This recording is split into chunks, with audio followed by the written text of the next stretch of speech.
vient de me pogner une drôle d'idée. On va voir ce que ça va donner. Je pense que j'ai un livre que j'aime beaucoup, la Bhagavad Gita tel qu'elle est. Puis il y a un chapitre 16, qui s'appelle Nature divine et démoniaque. Il y a 24 versets. Je vais juste vous les lire rapidement. Vous allez voir, c'est surprenant ce qu'on entend dans un livre qui a été mis par écrit il y a quelques milliers d'années. Dans le verset 1, on dit, Dieu, la personne suprême, dit, le fait d'être dénué de crainte, de purifier son existence, de cultiver le savoir spirituel, de faire la charité, d'accomplir des sacrifices et des austérités, d'étudier les Védas, de se maîtriser, d'être simple, non violent, véridique, sans colère et sans convoitise, le fait de pratiquer le renoncement, d'éprouver de la compassion pour autrui et de l'aversion pour la critique, d'être serein, doux, modeste, animé d'une ferme détermination, d'être énergique, pur, enclin au pardon, doté de force morale, mais dénué d'envie et de soif des honneurs, toutes ces qualités transcendantales aux descendants de Bharata sont le propre des hommes pieux dont la nature est divine. Il y a plusieurs pages de commentaires, on va les sauter.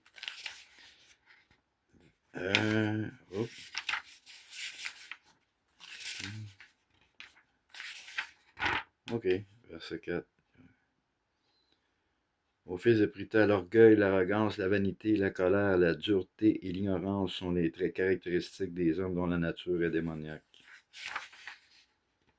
Les qualités transcendantales aident un être à se libérer alors que les qualités démoniaques l'asservissent. N'aie crainte ô fils de Bandou, car tu naquis avec les qualités divines. Verset 6. On trouve dans ce monde deux sortes d'êtres créés. Les uns sont divins, les autres démoniaques. Comme je t'ai précédemment longuement entretenu des attributs divins, entends maintenant de ma bouche ce que sont les attributs démoniaques. Attachez vos trucs. Les êtres démoniaques ignorent ce qu'il convient de faire ou de ne pas faire. On ne trouve chez eux ni pureté, ni juste conduite, ni véracité. Ils prétendent que ce monde est irréel, sans fondement, qu'aucun Dieu ne le dirige, qu'il ne résulte que du désir sexuel et n'a d'autre cause que la concupiscence. Fort de telles conclusions, les êtres démoniaques égarés, dénués d'intelligence, se livrent à des œuvres nuisibles et infâmes qui finiront par détruire le monde. On continue. Prenant refuge dans l'insatiable concupiscence, plein d'orgueil et de vanité, les êtres démoniaques sont la proie de l'illusion. Fascinés par l'impermanent, ils s'adonnent invariablement à des actes malsains. Ils croient que combler ses sens est un impératif majeur pour l'homme.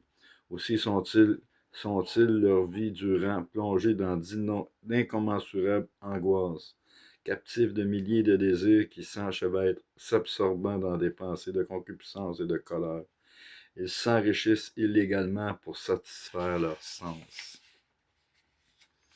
L'être démoniaque pense: je suis très riche et grâce à mes intrigues, je le serai de plus en plus. Même si je possède déjà beaucoup, ma fortune s'accroîtra encore à l'avenir. J'ai tué cet homme parce qu'il était mon ennemi et je tuerai quiconque s'oppose à moi. De tout, je suis le Seigneur et le bénéficiaire, je suis parfait, puissant, heureux. Je suis le plus riche, entouré de hautes relations. Nul n'est plus puissant ou plus heureux que moi.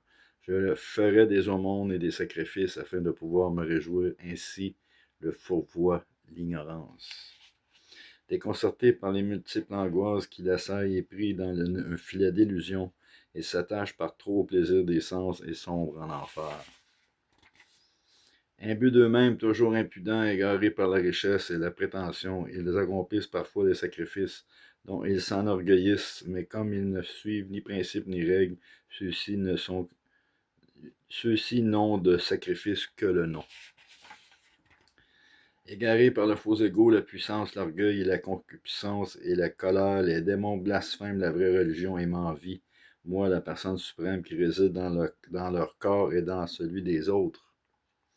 Les envieux et malfaisants, les derniers des hommes, je les plonge indéfiniment dans l'océan de l'existence matérielle, dans diverses formes de vie démoniaque.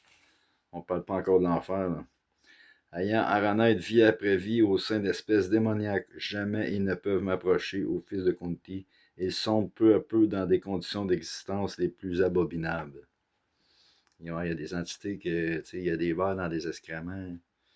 Il y en a une couple en ce moment qui sont en haut pouvoir. C'est là qu'ils vont se ramasser, créez-moi.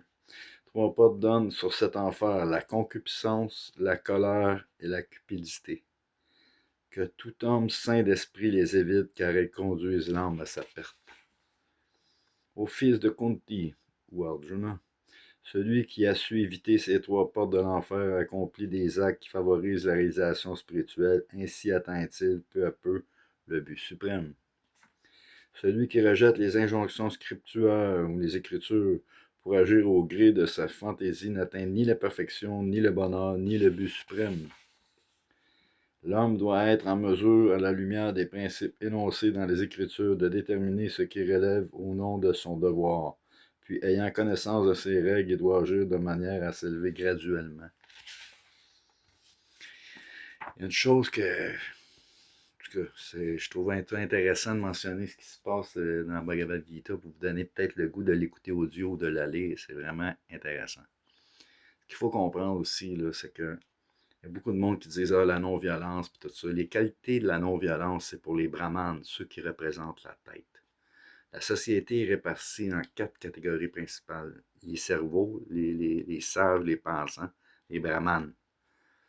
Les kshatriyas, c'est les guerriers, c'est les bras, c'est la tête, elle est non-violente. Mais s'il y a quelqu'un qui attaque, puis que tu vois qu'il y a de quoi qui va t'arracher la tête ou te couper la tête, ton bras, il va défendre ta tête. Pourquoi? Parce que la tête, elle veut pas se faire couper, là. Tu comprends? Fait que la tête est non violente, mais c'est la tête qui va dire au bras, il y a un danger, il faut le régler. OK? Les qualités d'un brahman, la non-violence est dedans. Ça, c'est la tête. Mais les bras, ils ne peuvent pas être non-violents. Parfois, les bras doivent être violents. Les bras, c'est les guerriers, c'est les kshatriyas. L'héroïsme et la fougue au combat fait partie des qualités des guerriers. Faut pas tout mélanger. Jésus, puis c'est sûr que dans Bhagavad Gita, ils disent que les plus high, c'est ceux qui sont non-violents, puis tout ça. Mais ça, c'est quand tu es complètement vertueux, tu peux aller là. L'histoire de la Bhagavad Gita, c'est quoi? C'est Krishna, il explique à un guerrier qu'il va avoir plus de karma à pas se battre qu'à se battre. Toute la Bhagavad Gita est basée sur l'histoire du dilemme d'Arjuna, qui veut devenir non-violent, puis c'est un guerrier. Juste avant la bataille, il dit à Krishna, mène-moi entre les deux armées, je vais aller voir c'est qui qu'il faut que je combatte. Puis il se met à capoter. Pourquoi? Parce qu'il voit plein de monde qui aime, puis il faut qu'il les tue. Puis là, il se trouve plein de bonnes raisons pour pas faire la job. Pour pas faire sa job de guerrier. Puis Krishna, il se laisse se lamenter, puis là, il commence à y rentrer dedans en disant avare celui qui recherche le fruit de ses actes. Et il te fait comprendre que ses attachements matériels l'empêchent de façon de voir, puis que lui, c'est un guerrier, puis qu'un guerrier, il peut pas mourir dans son lit, puis passer pour un lâche parce qu'il n'a pas fait sa job de protéger le peuple. Le problème qu'on a de nos jours, c'est que nos guerriers, ils ont été achetés, puis ils peuvent pas protéger le peuple. Pourquoi? Parce que les têtes sont tout est pourri. C'est ça, c'est les symptômes du Kali Yuga. On est dans l'âge de l'hypocrisie puis de la querelle. C'est pour ça qu'on prie Dieu, puis on demande de l'aide à Dieu. Pourquoi? Parce que pour nous autres, c'est enfantin de ne pas croire en Dieu. C'est-à-dire, quand tu remontes au ton père, puis ton grand-père, puis tout, ça prend tout le temps quelqu'un, qu'on vient de quelque part, on vient pas d'un hasard, ça prend un créateur, il y a tout le temps, tu vas remonter jusqu'à Brahma, puis de Brahma, après ça, tu arrives à Krishna. Notre démiurge, c'est Brahma, chaque univers, il y a un démiurge. Il se lève le matin, puis il fait des ondes, puis il crée 3 sortes de planètes en se levant tous les matins, puis quand il coûte le soir, elles sont détruites. Puis ça, c'est la petite annihilation, là, notre Brahma, il y a 50 ans. C'est à peu près ils disent que la Terre a 4 milliards d'années, mais on arrive à la fin de la journée de Brahma bientôt. Mais qu'on arrive à la fin de la journée de Brahma, si tu n'as pas compris encore qu'on arrive du monde spirituel, puis qu'on est ici parce qu'on est venu imiter Dieu, puis que tout ce qu'on fait, c'est des imitations, des divertissements qu'on avait avec Dieu pour l'éternité, dans la connaissance de l'absolu, puis la félicité totale. On est venu imiter ça ici. Le péché original, c'est d'imiter Dieu. Fait que le dernier piège, c'est de se prendre pour Dieu. Le premier, c'est le nirvana, obtenir la félicité sans la connaissance de l'absolu. Le deuxième piège, c'est les pouvoirs mystiques. On a tout essayé ça fait longtemps. Puis là, à ce temps, on est rendu juste with Dieu, on est one love, tout ça. C'est comme une forme de monisme, comme vouloir se fondre dans Dieu. Ça existe. C'est le rayonnement du soleil, le Brahmajyoti. Tu peux y aller, là, mais c'est une relation neutre, impersonnelle. Nous autres, on ne recherche pas ça. Pourquoi? Parce que c'est trop plate. Ça ne me tente pas de devenir un grain de lumière dans le monde spirituel, que tu peux pas jaser avec l'autre grain de lumière à côté de toi. L'homme est fait pour agir, tu vas t'ennuyer totalement. Fait que là, tu vas revenir ici après des milliers d'années à avoir flotté sur ton nuage lumineux ou d'être devenu une plante dans le monde spirituel, tout ça. Nous autres, ce qu'on veut, c'est être serviteur de Dieu, être ami avec, être ses parents ou en amour avec. Tout ça, on le faisait dans le monde spirituel. Puis par envie puis par fierté, on a décidé de devenir Dieu. On a dit pourquoi qu'il y a avec lui qui tripe de même? Parce que dans le monde spirituel, tout est pour faire plaisir à Dieu. Nous autres, on est venu imiter ça ici. Fait qu'on a des enfants, puis des employés, puis on veut contrôler, puis mettre la matière à notre service au lieu de servir Dieu. Fait que c'est ça le monde matériel. Fait que c'est pour ça que le Satan, puis le démon, puis appelle-les comme tu voudras, Maya, ça dépend des. Elle veut te donner tout sauf Dieu. Fait que tant que tu l'écoutes, elle va te donner le pouvoir, l'argent, parce que Dieu, il y a 6 qualités qu'on est venu imiter ici. Faut pas que je me trompe. La beauté, la force, la puissance, en tout cas, la renommée, la richesse, le renoncement, la sagesse. Il y a 6 qualités principales de Dieu qu'on est venu imiter ici.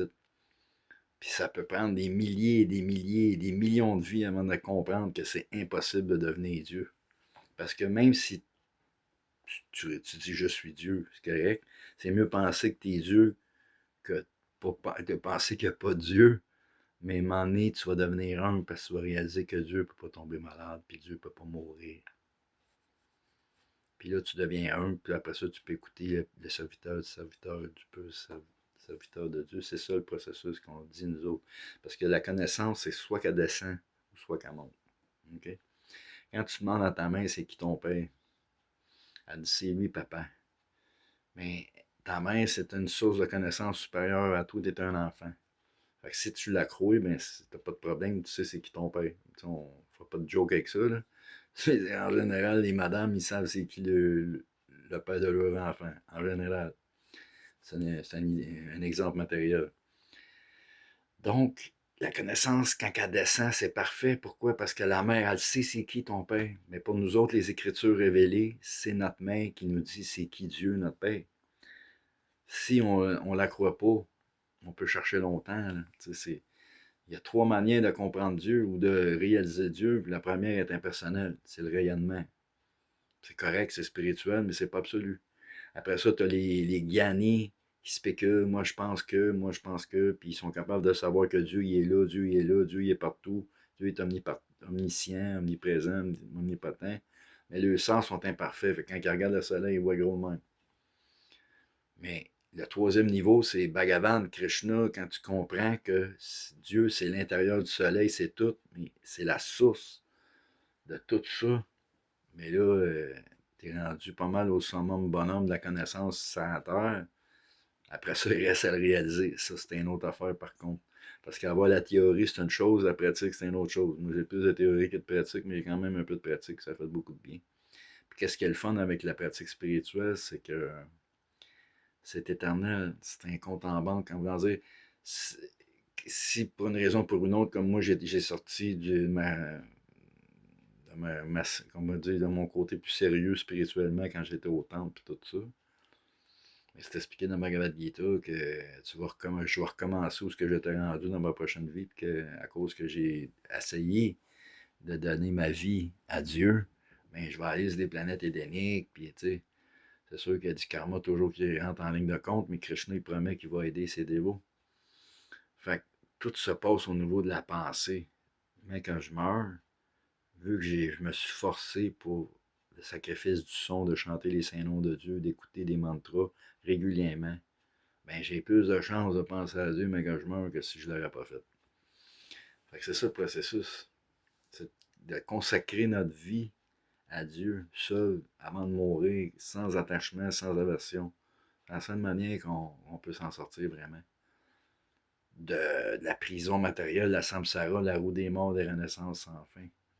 Fait que c'est pour ça que consacrer notre temps, puis à chanter les saints noms, à aider le monde, c'est sûr qu'il y a la spiritualité, c'est la spiritualité, mais c'est quand même comme une genre de pyramide. Là, en haut, c'est comme en bas. En tout cas, on est rendu à 15 minutes. On va arrêter ça là. Je pourrais parler pendant des heures. C'est un sujet qui est intéressant. C'est vraiment. Là, ça m'a donné le goût parce que je le lis pour moi-même aussi. Là, parce qu'on a tout un petit côté. En tout cas, moi, j'ai eu souvent des tendances démoniaques dans ma vie. Puis je me le cache pas. Tout le monde est pogné avec ça. Mais il y en a que le pourcentage est plus vertueux, il y en a que le pourcentage est plus passionné. C'est pour ça que ceux qui sont vertueux, c'est facile de dire OK, je pardonne, puis tout ça. Ceux qui sont passionnés, il faut qu'ils mettent leur passion au service de la tête puis du corps. Puis c'est pour ça que moi, personnellement, je suis convaincu qu'on devrait remettre la peine de mort à bien des niveaux, puis qu'on aurait plus de chances de régler la corruption. Mais là, c'est tellement corrompu que sans l'aide de Dieu, on oublie ça, c'est fini. Là. On s'en va sur le mauvais. Pour moi, s'il y a un émeute dans la prison, on est en prison, puis il y a un émeute pour le contrôle, puis le monde il se bat, puis les démons s'associent ensemble pour essayer de prendre le contrôle de l'humanité, mais aussitôt qu'il y a de quoi qui ne marche pas, ils vont se revirer, puis la bataille va pogner un contre l'autre. Je vous conseille fortement de lire ou d'écouter le Bhagavad Gita, puis d'étudier ça. C'est vraiment, vraiment très, très, très intéressant, les informations qu'on trouve là-dedans. Prabhupada a fait un job incroyable de traduire ça, parce qu'il n'y a rien inventé. C'est des traductions puis des commentaires autorisés, parce qu'il vient d'une parampara, une lignée de maîtres à disciples qui descend de 5000 ans depuis Krishna. Il y a 4 lignées authentiques qui viennent de Krishna en Inde, les Sampradayas. T'en as une qui vient de Brahma, c'est celle des Krishna. T'en as une qui vient de Shiva, c'est reconnu comme étant une bonne lignée. T'as la lignée de Lakshmi puis la lignée des 4 Kumaras. Les druides celtiques d'Europe descendent de la lignée des 4 Kumaras. Ils ont essayé de rentrer en contact avec, ils ont été rejetés parce que ça faisait trop longtemps qu'ils étaient partis, puis ils se sont fait dire qu'ils étaient trop dans la magie. Ils sont venus nous voir pendant que j'étais au temple. Puis s'ils ne seraient pas venus nous voir, on n'aurait peut-être pas réalisé, même Maharaj avait dit qu'il n'avait pas réalisé que les druides celtiques qui parlaient le sanskrit, qu'il y avait des coups de tilac en coups de tonnerre. On a eu plein de documents qui nous prouvaient qu'ils avaient raison. Puis eux autres, ils voulaient avoir des livres parce que leur tradition est orale. Fait qu'à cette heure, si tu veux être druide au Québec, il faut que tu livres les livres de Prabhupada avant. C'est reconnu comme étant authentique par les druides du Québec. Fait que, Hare Krishna.